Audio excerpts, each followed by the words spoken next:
तो अगर मैं बात करूँ गोइंग कंसर्न कॉन्सेप्ट की, तो गोइंग का मतलब होता है कंटिन्यू होना, जो चीज लगातार चलती रहती है, और कंसर्न का मतलब होता है बिजनेस।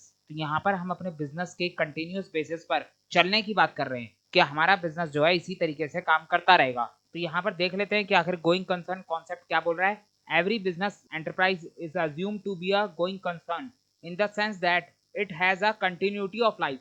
तो हर एक बिजनेस के अंदर यह अज्यूम करा जाता है कि वो बिजनेस जो है गोइंग कंसर्न है। गोइंग कंसर्न का मतलब है कि बिजनेस की कंटिन्यूटी ऑफ लाइफ है, बिजनेस जो है ऐसे ही आगे काम करता रहेगा, कई सालों तक ऐसे ही चलता रहेगा। इसका मतलब है कि अभी फिलहाल में near forcible future, near forcible future का मतलब होता है कि जहां तक आपको दिख रहा है, मान लो आपका विजन है आज से 20 साल आगे का कि मुझे अगले 20 साल तक ये काम करना है, तो आप अपने जितने साल का बिजनेस प्लान बना रहे हो उतने साल को हम फोर्सेबल फ्यूचर बोलते हैं। कि जहां तक आपको अभी प्रेजेंट से नजर आ रहा है, आप अभी प्रेजेंट से फ्यूचर के लिए कितने साल का प्लान बना लोगे, 2 साल का, 4 साल का, 5 साल का, 10 साल का, इससे आगे का तो नहीं बनाओगे। तो यही बोला जा रहा है नियर फोर्सेबल फ्यूचर, जहां तक अभी प्रेजेंट से आपको दिखाई दे रहा है अगले 5, 10 साल, 20 साल तक, वहां तक जो है आपका बिजनेस बंद करने का कोई भी इंटेंशन नहीं है, और ना ही बिजनेस को बंद करने की कोई जरूरत है।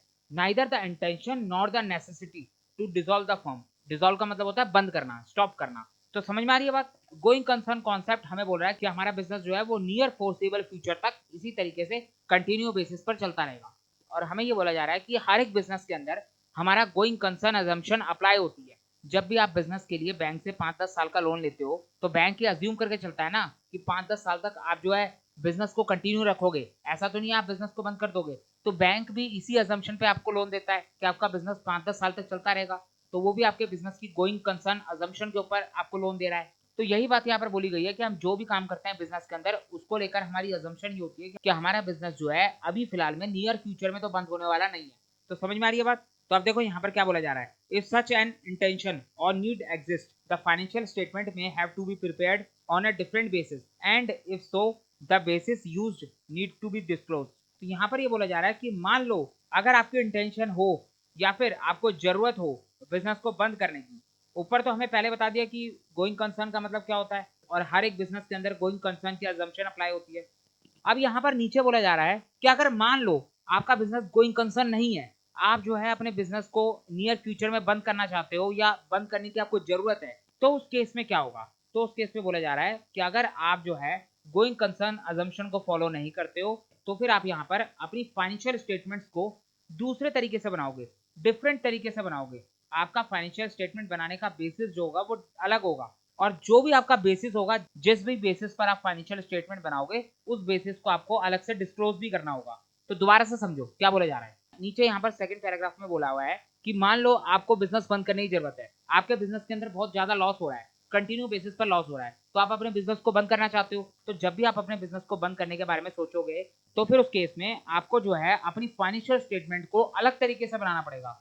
एक तो होती है नॉर्मल फाइनेंशियल स्टेटमेंट, जो कि गोइंग कंसर्न अजम्पशन को मान के बनाई जाती है, और एक होती है हमारी अलग वाली फाइनेंशियल स्टेटमेंट, जो उन बिजनेस के अंदर अप्लाई होती है जहां पर गोइंग कंसर्न अजम्पशन को फॉलो नहीं करा जाता। अब कहां पर फॉलो नहीं होगा, सिंपल सी बात है, वहीं पे फॉलो नहीं होगा जहां पर आपकी नियर फ्यूचर में बिजनेस बंद करने की कोई इंटेंशन है या फिर आपको कोई जरूरत है। तो उन केसेस के अंदर जो है फाइनेंशियल स्टेटमेंट को अलग तरीके से बनाया जाता है। अब देखो यहाँ पर हम इसका मतलब समझते हैं कि आखिर ये क्या बोल रहा है, फाइनेंशियल स्टेटमेंट को कैसे बनाने की बात कर रहा है। तो यहाँ पर देखो हमारी ये बैलेंस शीट है।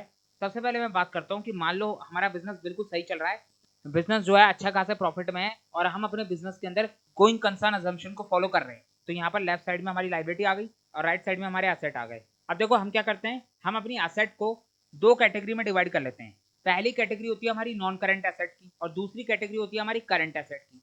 नॉन करंट एसेट का मतलब हो गया हमारे वो एसेट जिनको हम 1 साल से ज्यादा समय तक इस्तेमाल करेंगे, यानी 1 साल के अंदर अंदर हम इन एसेट को बेचने वाले नहीं है, इनको कैश में कन्वर्ट करने वाले नहीं है। तो ये हमारे नॉन करंट एसेट के अंदर आ जाते हैं। इसके अंदर मेनली हमारे फिक्स एसेट आ जाते हैं, जिसको हम लंबे समय तक इस्तेमाल करते हैं। अब दूसरी कैटेगरी आती है हमारी करंट एसेट। करंट एसेट का मतलब ऐसे एसेट जिनको आप विद इन 1 अकाउंटिंग ईयर में कैश में कन्वर्ट करने वाले हो, जिनको हम शॉर्ट टर्म के लिए इस्तेमाल करते हैं।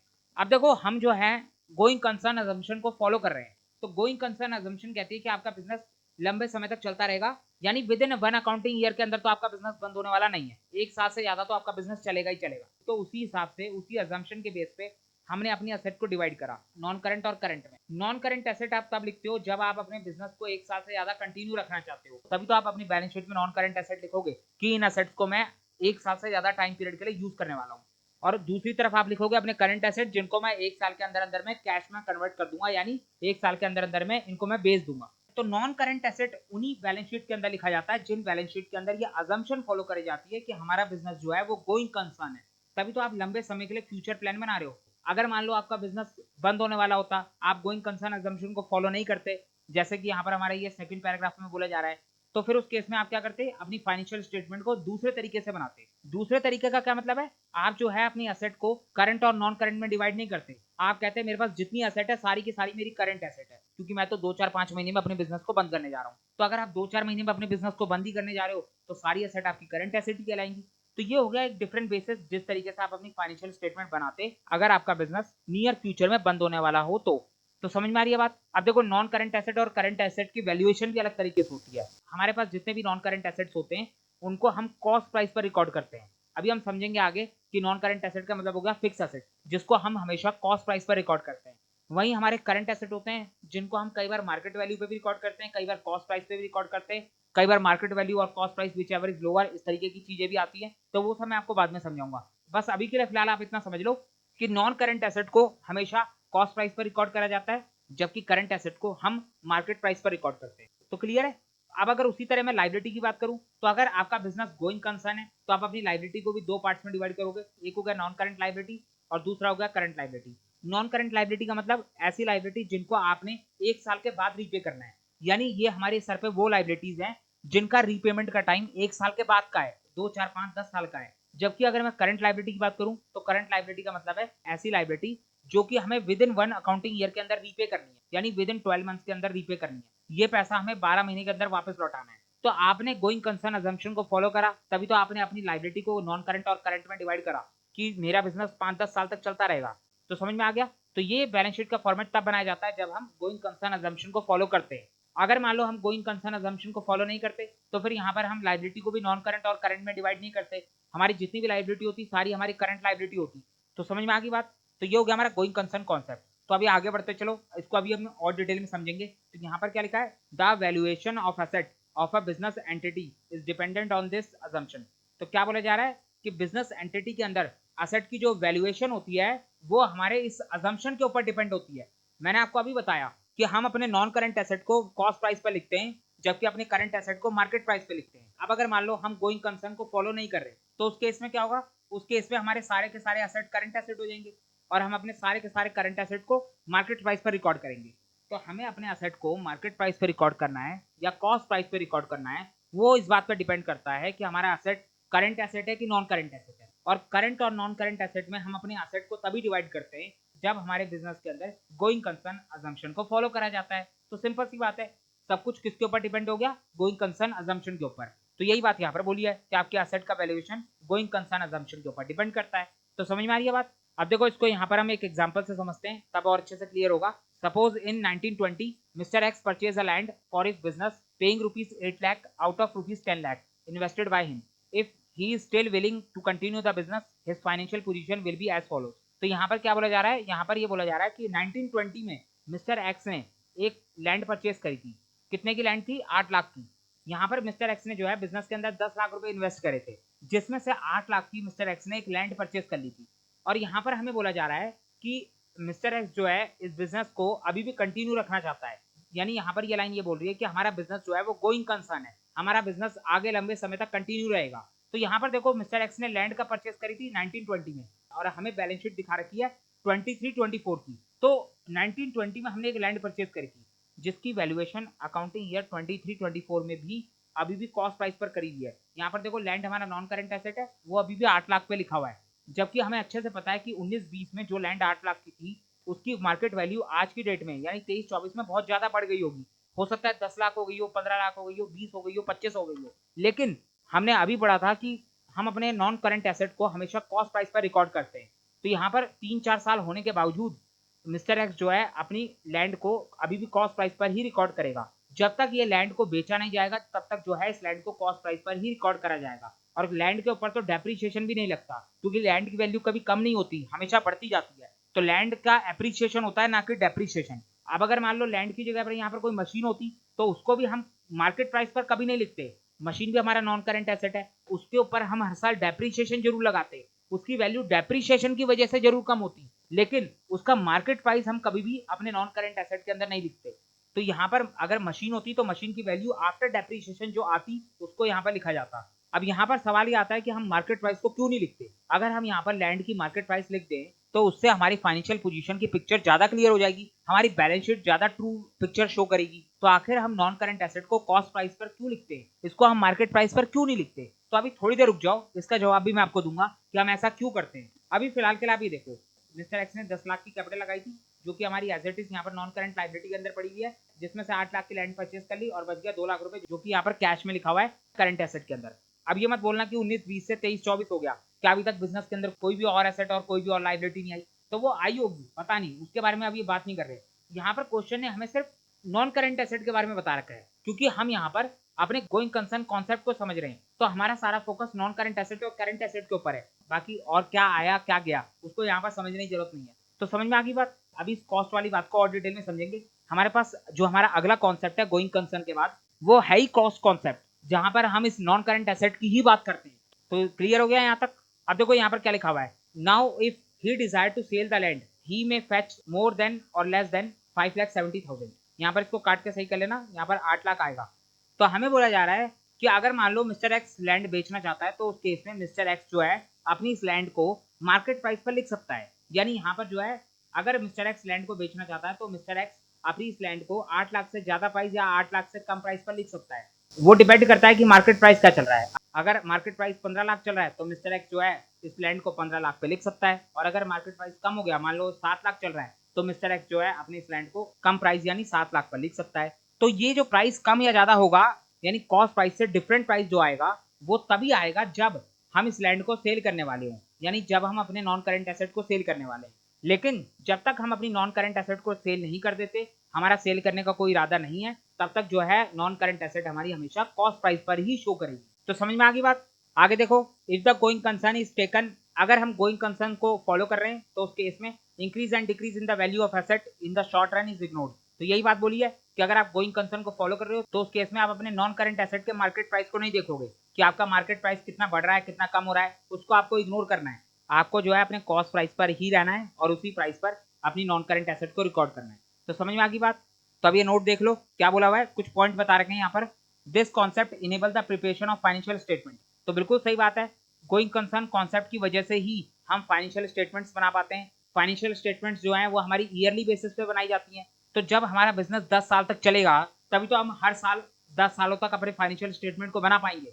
अगर मान लो हमारा बिजनेस एक साल में ही बंद हो जाए तो फिर कहाँ से बार बार फाइनेंशियल स्टेटमेंट्स बनेंगी। तो यही बोला जा रहा है कि फाइनेंशियल स्टेटमेंट्स बनती ही गोइंग कंसर्न कॉन्सेप्ट की वजह से है।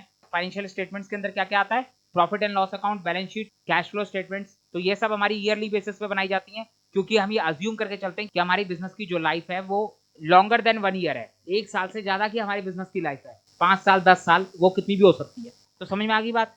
नेक्स्ट है हमारा the going concern concept makes possible a clear distinction between revenue expenditure and capital expenditure.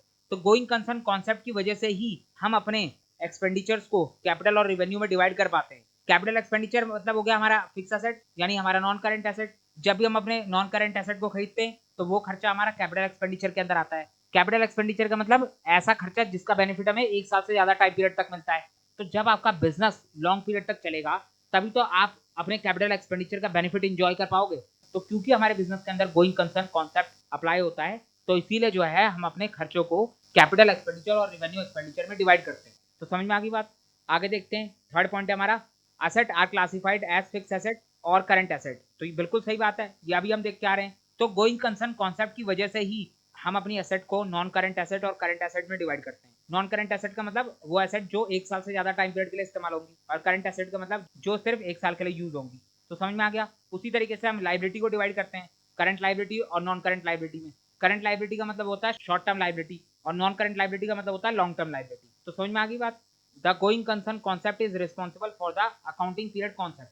तो गोइंग कंसर्न कॉन्सेप्ट हमारे अकाउंटिंग पीरियड कॉन्सेप्ट के लिए भी रिस्पॉन्सिबल है। तो अकाउंटिंग पीरियड कॉन्सेप्ट भी हम पढ़ के आ चुके हैं। वहां पर हमने देखा था कि हम जो है अपने बिजनेस की पूरी लाइफ को स्मॉल स्मॉल पीरियड में डिवाइड कर देते हैं। और हमारा हर एक स्मॉल पीरियड 1 साल का होता है और उस 1 साल के पीरियड को हम अकाउंटिंग पीरियड बोलते हैं। तो यहाँ पर यही बोला जा रहा है कि अगर आपका बिजनेस लंबा चलेगा तभी तो आप अपने बिजनेस की लाइफ को छोटे छोटे पार्ट्स में डिवाइड कर पाओगे। अगर मान लो आपका बिजनेस 1 साल के अंदर ही बंद हो जाए तो उसको क्या डिवाइड करोगे। तो अकाउंटिंग पीरियड कॉन्सेप्ट के लिए भी गोइंग कंसर्न कॉन्सेप्ट ही रिस्पॉन्सिबल है, since the life of business is divided into accounting period of 1 year. तो समझ में आ गई बात। नेक्स्ट है आपका the going concern concept is not valid when the business entity has been running at a loss for a number of years and there is no hope for its revival.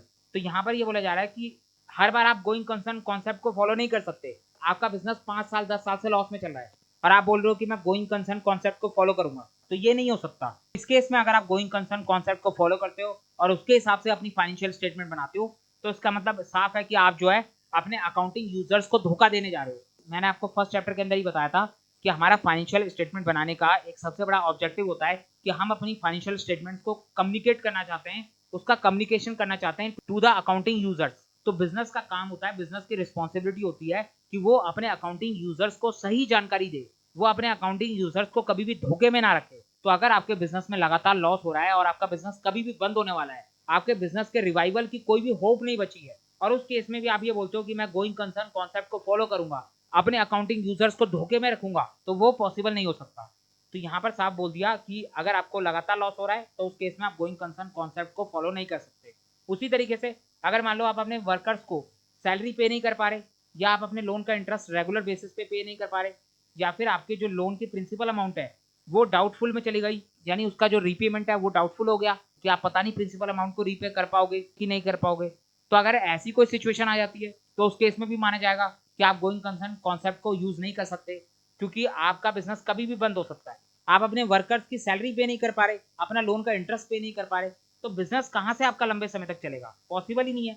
तो ये आपको ध्यान रखना है कि अगर बिजनेस के अंदर लगातार लॉस हो रहा है या फिर बिजनेस जो है अपने एम्प्लॉइज की, अपने वर्कर्स की सैलरी पे नहीं कर पा रहा है, इंटरेस्ट पे नहीं कर पा रहा, तो फिर उस केस में हम गोइंग कंसर्न कॉन्सेप्ट को फॉलो नहीं करते। तो ये हमारा गोइंग कंसर्न का कॉन्सेप्ट हो गया, जिसके अंदर हमने बहुत सारी बातें समझ ली। अभी देखो गोइंग कंसर्न से जुड़ा हुआ हमारे पास हमारा नेक्स्ट कॉन्सेप्ट है, जो कि है कॉस्ट कॉन्सेप्ट। इसको हम हिस्टोरिकल कॉस्ट कॉन्सेप्ट के नाम से भी जानते हैं। ये कॉन्सेप्ट पूरा का पूरा गोइंग कंसर्न के ऊपर ही डिपेंड करता है, क्योंकि गोइंग कंसर्न है तभी जाके जो है आप अपने असेट को करंट और नॉन करंट एसेट में डिवाइड करते हो। और यहाँ पर बात हो रही है फिक्स एसेट की, यानी नॉन करंट एसेट की। यहाँ पर हमारा कॉस्ट कॉन्सेप्ट बोल रहा है कि cost concept means that a fix asset like building और मशीनरी